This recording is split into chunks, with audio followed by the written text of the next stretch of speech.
बहुत से ऐसे सवालात हैं जो आपके ज़हन में आते हैं, जैसे कि मैग्नेटिक फील्ड क्या होती है, मैग्नेटिक फील्ड लाइंस क्या हैं और उसके अलावा मैग्नेट को हम कहाँ-कहाँ यूज़ करते हैं। कई ऐसे सवालात बच्चों के ज़हन में होते हैं जिनका जवाब उनको नहीं मिल रहा होता। आप लोग चैप्टर नंबर 8 जो फिज़िक्स का है, इसको एज़ अ शॉर्ट क्वेश्चन अगर प्रिपेयर करते हैं तो आपके मार्क्स बहुत अच्छे आ सकते हैं, क्योंकि लास्ट वाले चैप्टर्स को ज़्यादातर बच्चे जो हैं वो याद नहीं करते, उनको नहीं समझते, सिर्फ शुरू से ही रट्टा लगाते जाते हैं और देन वो समझते हैं कि शायद वो पास हो जाएंगे या अच्छे मार्क्स ले लेंगे, तो ऐसा बिल्कुल नहीं होता। अगर आप चाहते हैं कि आपके अच्छे मार्क्स आए तो फिर आपको हर चैप्टर के शॉर्ट क्वेश्चंस को ध्यान से करना चाहिए और उसके बाद लॉन्ग क्वेश्चंस को। ठीक है, आपको इस लेक्चर में प्रॉपर मैं बताऊंगी कि इस चैप्टर के मैग्नेटिक फील्ड स्ट्रेंथ से लेके आज के टॉपिक तक कितने शॉर्ट क्वेश्चन है जो आपको अच्छी तरह तैयार करने चाहिए, जो बच्चे एज अ शॉर्ट ही सिर्फ करना चाहते हैं। जो बच्चे लॉन्ग क्वेश्चन भी करना चाहते हैं उनको भी बताऊंगी कि लॉन्ग क्वेश्चन कौन कौन से हैं और आपने उनको ध्यान से करना है। तो स्टार्ट करते हैं अपनी वीडियो को। फर्स्ट ऑफ ऑल, मेरा नाम है अमारा शाह और आप लोग देख रहे हैं स्टडी टाइम विद अमारा शाह। जल्दी से मेरे चैनल को सब्सक्राइब ताकि नेक्स्ट वीडियोस भी आप तक पहुंचती रहें। मैग्नेटिक फील्ड क्या होती है, ये एक मोस्ट इंपोर्टेंट शॉर्ट क्वेश्चन है। जिन बच्चों ने शॉर्ट क्वेश्चन के तौर पे तैयार करना है वो साथ साथ वीडियोस को देखते जाएं, मैं आपको शॉर्ट क्वेश्चन बता दूंगी।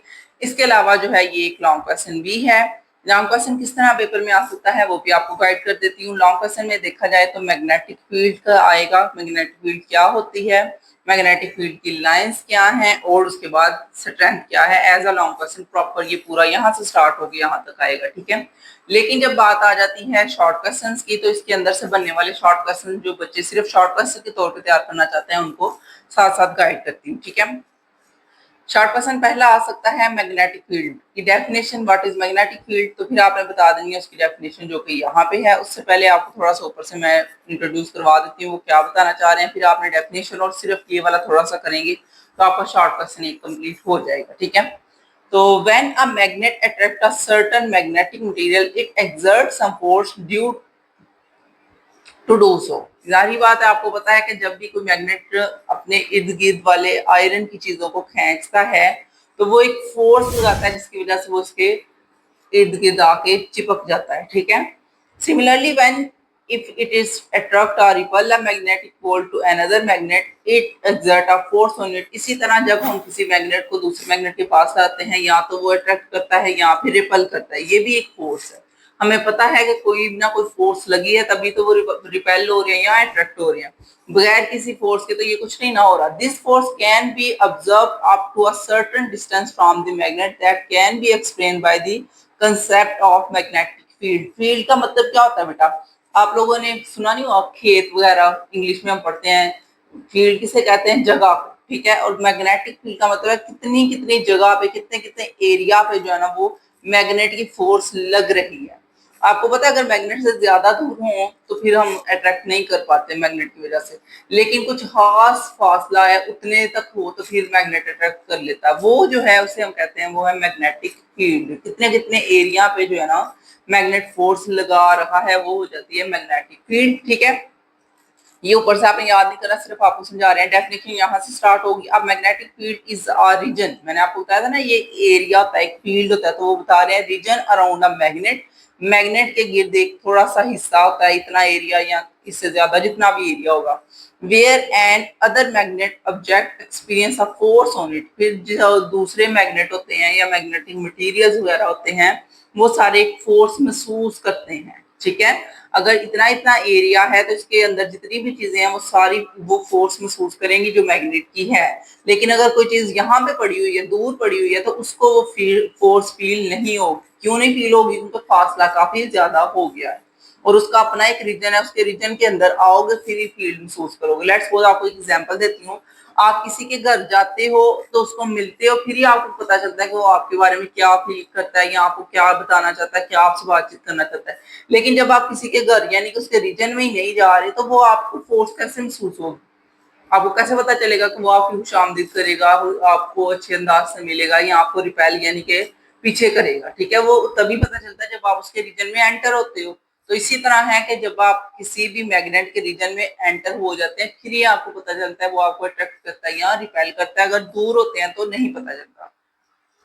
The pattern of a magnetic field around a bar magnet can be seen very easily by a simple experiment। कहते हैं कि आपने अगर एक पैटर्न ड्रॉ करना है। पैटर्न कहते हैं ये जो आपको नजर आ रहा है ना, इसको पैटर्न कहते हैं। अब हमें नहीं पता कि जो मैग्नेट है वो किस तरह के फोर्स लगाता है, वो इस तरह से सर्कल की फॉर्म में बना रहा है, इधर से भी अट्रैक्ट कर रहा है, इधर से भी कर रहा है, या फिर वो रिपेल की फॉर्म में बना रहा है, हमें नहीं पता। वो पता करने के लिए फिर हम एक एक्सपेरिमेंट करते हैं। वो एक्सपेरिमेंट क्या है कि हमने लेनी है आयरन फिलिंग्स। अच्छा, एक और बात आपको बता देती हूँ, ये एक्सपेरिमेंट तभी बताना है जब शॉर्ट क्वेश्चन पूछा जाता है। ये वाला शॉर्ट क्वेश्चन होगा कि पैटर्न क्या होता है मैग्नेटिक फील्ड का, ठीक है। यहाँ वो पूछ लेते हैं ड्रॉ पैटर्न या right the pattern of magnetic field, तब आपने फिर ये वाला आंसर राइट करना है, ठीक है। ये अलग से शॉर्ट क्वेश्चन हो सकता है। If the iron fillings are sprinkled on thin मतलब पतला glass plate place over a bar magnet, कहते हैं कि एक पतला सा ग्लास ले लो, उस ग्लास के ऊपर यानी कि शीशा ले लो, उस शीशे के ऊपर आपने आयरन फिलिंग्स जिसे लोहा चून कहते हैं, उसको लोहे के छोटे छोटे टुकड़ों को फैला दो और उसके नीचे जो है ना आपने मैग्नेट रखना है, ठीक है। मैग्नेट क्या होगा, वो अट्रैक्ट करेगा उस लोहा चून को और वो इस तरह की जो है ना वो शक्ल बन जाएगी, सर्कल्स की फॉर्म में, इधर से आ रहे हैं और इधर से भी आ रहे हैं, इधर से भी आ रहे हैं, क्योंकि आपको पता है ये नॉर्थ टू साउथ होता है, इस वजह से इस तरह की फीलिंग आ रही है।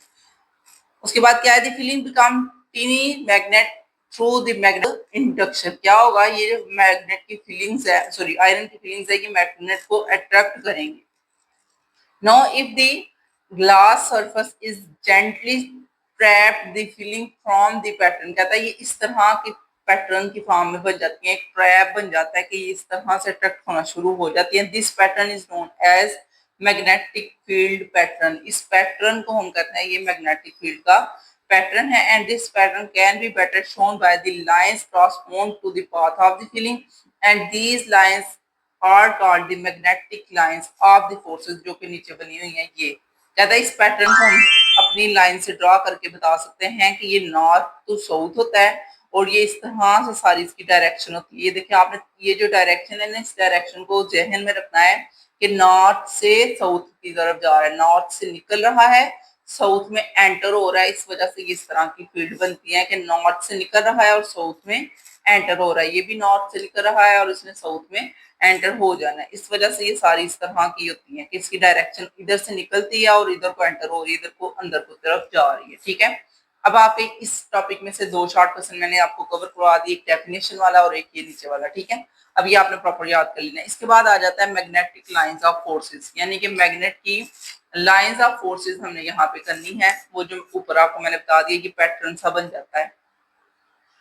The magnetic lines of forces around a bar magnet can be drawn by using the small compass। कहते हैं हमने एक कंपास लेनी है, उस कंपास की हेल्प से जो है ना हम इसको बता सकते हैं कंपास की डायरेक्शन की वजह से। The needle of the compass will move along the magnetic lines of forces। कहते हैं ये जो नीडल होती है, क्योंकि ये भी जो है वो मैग्नेट की होती है और ये हमेशा जो है वो, अगर इसका ये नॉर्थ पोल है तो वो साउथ पोल की तरफ अट्रैक्ट होगी, अगर इसका साउथ पोल है तो वो नॉर्थ पोल की तरफ अट्रैक्ट होगी। तो उसने बताया कि ये हमेशा अट्रैक्ट होती है, आपने सिर्फ इतना ही इसको याद कर लेना है, इसके अलावा आपने इसमें से कुछ याद नहीं करना। और ये शॉर्ट क्वेश्चन के तौर पे साथ साथ में आपको मेंशन कर दी जाती है। लॉन्ग में भी आपने जब लिखना है तब आपने जस्ट इतना ही लिखना है। इसके बाद आपने ये वाला राइट कर देना है कि the magnetic fields at a point has both a magnitude and a direction. इसका मतलब है कि मैग्नेटिक फील्ड की डायरेक्शन भी होती है, आपको नजर आ रहा है ये तीर, यानी कि नॉर्थ से निकल के साउथ में एंटर हो रहा है, डायरेक्शन भी है और इसका मैग्नीट्यूड भी होता है, यानी कि कितनी ज्यादा फोर्स से मैग्नेट खींच रहा है या कितनी कम फोर्स से खींच रहा है, वो होता है उसका मैग्नीट्यूड। तो इसका मतलब है कि ये जो हमारे पास मैग्नेट है, समझ लें कि ये एक जो है ना वो आपने पढ़ा हुआ था ना, ये वेक्टर है या वो है स्केलर है, तो आप समझ लेंगे एक वेक्टर है क्योंकि इसकी डायरेक्शन भी है और इसका मैग्नीट्यूड भी है। ओके, नेक्स्ट है हमारे पास the direction of a magnetic field at any point in the space is the indicate by north pole of a magnet compass. कहते हैं आपने अगर डायरेक्शन फाइंड करनी है मैग्नेटिक फील्ड की तो वो नॉर्थ पोल से डायरेक्शन फाइंड होती है to the needle place at the point. उसका अगर नॉर्थ पोल जो है वो जिस तरफ को शो हो रहा है उधर ही मैग्नेट की फील्ड है, यानी कि लेट्स सपोज अगर इसका नॉर्थ पोल जो है हमारे पास इस तरफ को इंडिकेट कर रहा है कि इधर को आपने जाना है, तो इसका मतलब है सामने मैग्नेट इधर पड़ा हुआ है, इधर उसकी फील्ड है। अगर ये वाला नॉर्थ पोल इधर को शो कर रहा होता तो इसका मतलब है कि आपकी जो फील्ड है वो इस तरफ का, मैंने आपको बता देना north pole red red colour का होता है और साउथ पोल जो होता है वो डिफरेंट कलर का होता है, ब्लू कलर का कुछ बना लेते हैं, इसने जो है ये कलर चेंज कर दिया, ब्लू कलर का होता है वैसे, ठीक है। तो आपको समझ आ गया कि अगर आपने डायरेक्शन फाइंड करनी है कि मैग्नेटिक फील्ड की डायरेक्शन किस तरफ को है, तो वो नॉर्थ पोल बताएगा। और ये आपकी एमसीक्यूज भी आ सकती है पेपर में कि आपने अगर मैग्नेटिक फील्ड की डायरेक्शन फाइंड करनी है तो आप कंपास की किस साइड को देखना है, तो आपने कहना है नॉर्थ पोल को देखना है। नेक्स्ट पेज पे देख लेते हैं क्या है। अब यहाँ से आपने कुछ भी नहीं करना है, ये सारा स्किप कर दे, क्योंकि मैं आपको शॉर्ट क्वेश्चन के तौर पे भी बता रही हूँ, लॉन्ग को भी अटेम्प्ट करना बता रही हूँ। जब आपने लॉन्ग अटेम्प्ट करना है तब आपने क्या क्या राइट करना है। इसके बाद आपने ये वाले हेडिंग दे देनी है, स्ट्रेंथ ऑफ मैग्नेटिक फील्ड, यानी कि मैग्नेटिक फील्ड की स्ट्रेंथ कितनी होगी।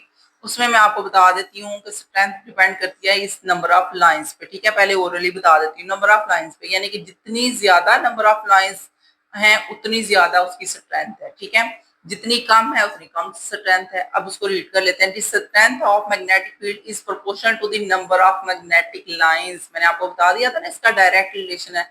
उसने कहा है प्रोपोर्शनल होती है to number of magnetic lines के of forces passing through a unit area place perpendicular to the lines. Let's suppose अगर मेरे पास ये जो है ना, ये लोहे का स्केल है। अब ये है तो नहीं है, पर आपने सोच लेना है कि ये लोहे का एक स्केल है। अब इसको मैंने परपेंडिकुलर तौर पे दोनों मैग्नेट के दरमियान में रखा है, नॉर्थ के और साउथ के दरमियान में। तो जाहिर बात है ये जितनी भी लाइन नॉर्थ से निकल के साउथ में जा रही है, सारी इस मैग्नेट से, इस स्केल से पास करेंगी ना, लोहे के स्केल से।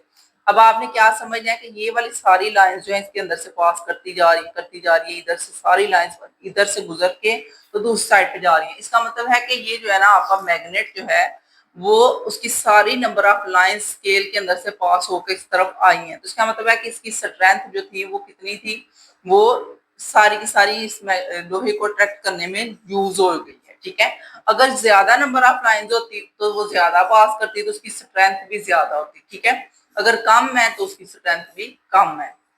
यहाँ से लेके आपने यहाँ तक याद करना है। इसके बाद आप ये याद करेंगे magnetic field is stronger in region, यानी कि उस रीजन में बहुत ज्यादा स्ट्रॉन्ग होती है, यानी कि इस तरह के रीजन में बहुत ज्यादा स्ट्रॉन्ग होंगी। अगर आपने यहाँ रख लिया अपना स्केल तो इसका मतलब उसकी स्ट्रेंथ खत्म हो गई। यहाँ पे मैग्नेट की स्ट्रेंथ कम है एज कम्पेयर टू यहाँ। अगर आप सेंटर में रखते हैं तो वो ज्यादा फील्ड ऑफ लाइंस गुजरेंगी। अगर आप बिल्कुल बाहर रख देते हैं तो इसका मतलब है कि फील्ड ऑफ लाइंस बहुत कम पास हो रही है।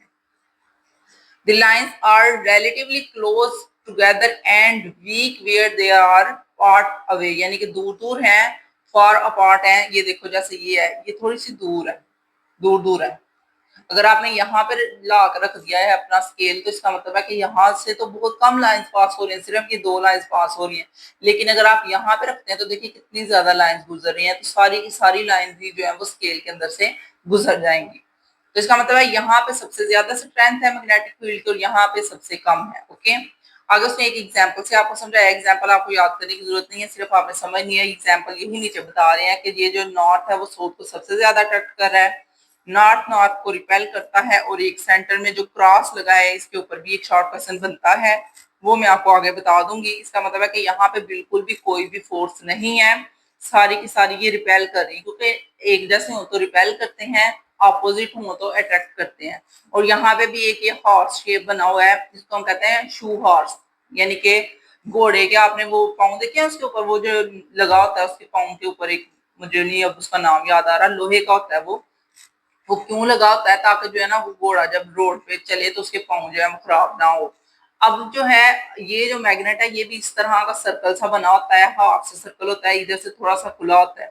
क्यों इस तरह का बना होता है वो बताने के लिए बना होता है कि यहाँ पे जो है वो सबसे ज्यादा फील्ड है हमारी, क्योंकि ये देखें ये नॉर्थ बिल्कुल साउथ के पास और कितनी ज्यादा नंबर ऑफ लाइंस गुजर रही है। और इसका मैग्नेट का भी यूज बहुत ज्यादा जगह पे होता है, इसलिए इस तरह का बना होता है। और ये जो शू हार्स वाला है वो भी आपको इंशाल्लाह आगे मैं एक्सप्लेन कर देती हूँ। फिलहाल आप ये एग्जांपल पहले देख लें। For example, in the lines are close together near north और south place indicating that the strength of magnetic field is stronger. यहाँ पे नॉर्थ और साउथ में स्ट्रॉन्गर है इन दिस रीजन।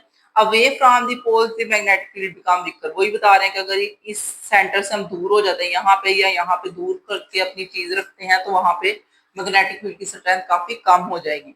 इसके बाद आपने यहाँ से कुछ नहीं करना, ये पॉइंट करना है जो मैं आपको बता रही थी कि ये क्रॉस का क्या मतलब होता है। The point cross is called a neutral point. ये एक न्यूट्रल पॉइंट है और वो क्यों है, because the field due to one magnet cancel out that due to the other magnet, यानी कि एक मैग्नेट की फील्ड दूसरे मैग्नेट की फील्ड से कैंसिल हो रही है क्योंकि एक जैसे पोल है, तो हम इसको बोलेंगे न्यूट्रल पॉइंट है सेंटर वाला। इस पॉइंट के ऊपर कोई भी फोर्स अप्लाई नहीं हो।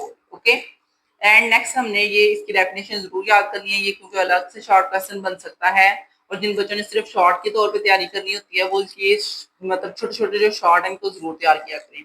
ये न्यूट्रल पॉइंट वाला जरूर आपने करना है। इसके बाद आ जाता है ये हॉर्स शू मैग्नेट, भी आपसे शॉर्ट क्वेश्चन के तौर पे ये एमसीक्यू में पूछा जा सकता है कि उसकी पैटर्न बना के दिखाए, तो फिर आपने ये ड्रॉ करके बता देना है। Figure 8.12 represent the field pattern of horseshoe magnet, और ये एमसीक्यू में पूछा जा सकता है the field is almost uniform between the poles except near the ends. अब वो कहते हैं जो एजेस बने हुए हैं उनके अलावा सारी जो है वो यूनिफॉर्म होती है। ठीक है, यूनिफॉर्म मतलब कि बिल्कुल स्ट्रेट होती है। अब ये आपने अच्छी तरह प्रिपेयर कर लेना है।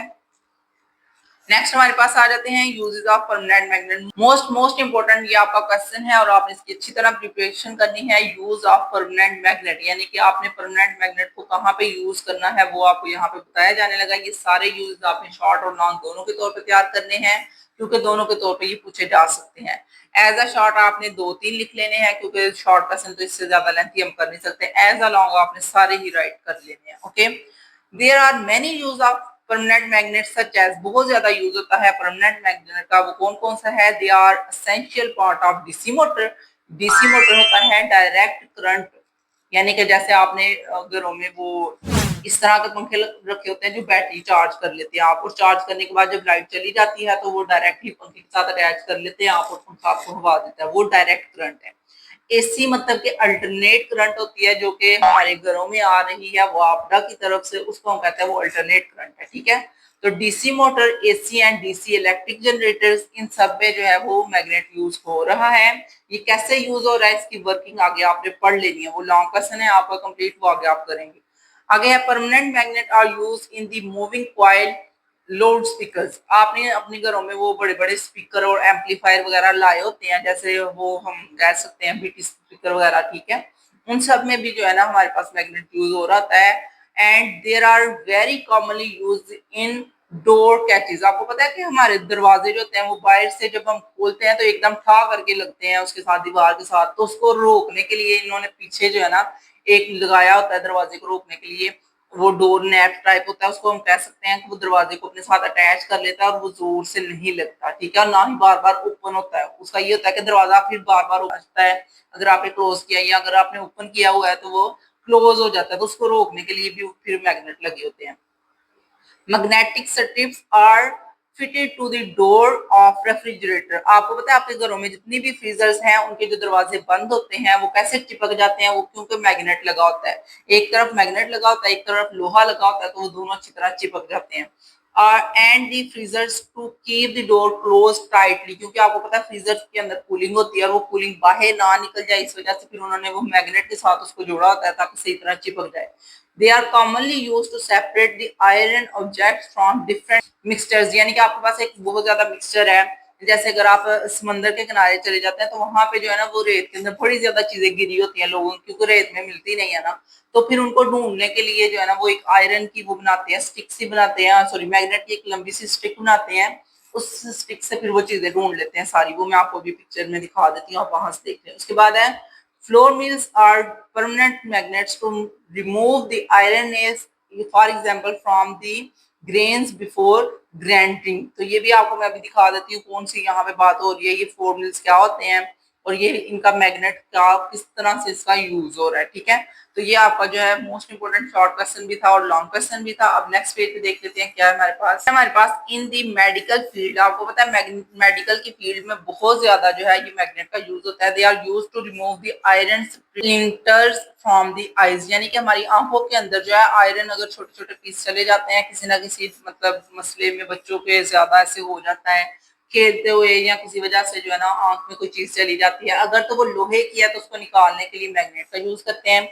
A piece of permanent magnet is used to reset the iron pointed in a maximum and minimum thermometers। अब कुछ ऐसे थर्मामीटर थे जिनमें जो आजकल तो नहीं लेकिन कुछ पुराने ऐसे थर्मामीटर थे जिनके अंदर जो है ना दोबारा रीसेट करने के लिए ना एक मैग्नेट लगाया जाता था। जैसे ही आप बटन ऑन करते थे तो वो मैग्नेट की हेल्प से जो है ना वो पूरी की पूरी वो जो ये थर्मामीटर जो भी चीज आप इसके अंदर लगाना चाहते हैं वो रीसेट हो जाता है। अब ये थर्मामीटर थे तो वो रीसेट करने के लिए उन्होंने मैग्नेट लगाया था। जैसे ही मैग्नेट अटैच होता था तो वो प्रॉपर जो है वो रीसेट होकर तो आ जाता था। अब आपके पास एक लॉन्ग क्वेश्चन आ चुका है जो कि है एप्लीकेशन ऑफ परमानेंट मैग्नेट कहाँ कहाँ यूज होते हैं। ऊपर तो आपने ऑलरेडी यूज कर ली है ना, उनमें से दो चीजों के नाम आ रहे थे, एसी जनरेटर वो आपको यहाँ पे एक्सप्लेन करेंगे, और साथ में ये जो मूविंग लाउड स्पीकर मैंने आपको बताया था ना, आप स्पीकर वगैरह अपने घरों में लाते हैं जो आवाज को एम्पलीफाई कर देते हैं, बढ़ा देते हैं। ये दोनों चीजें अब आपको एज अ लॉन्ग क्वेश्चन के तौर पे पूछी जाने लगी है और आपने इनको एक्सप्लेन करना है। और जिन बच्चों ने सिर्फ शॉर्ट के तौर पे तैयार करना है वो फिर मैं बता देती हूँ अंदर अंदर से आपने कौन कौन सी चीजें तैयार करनी है, ठीक है।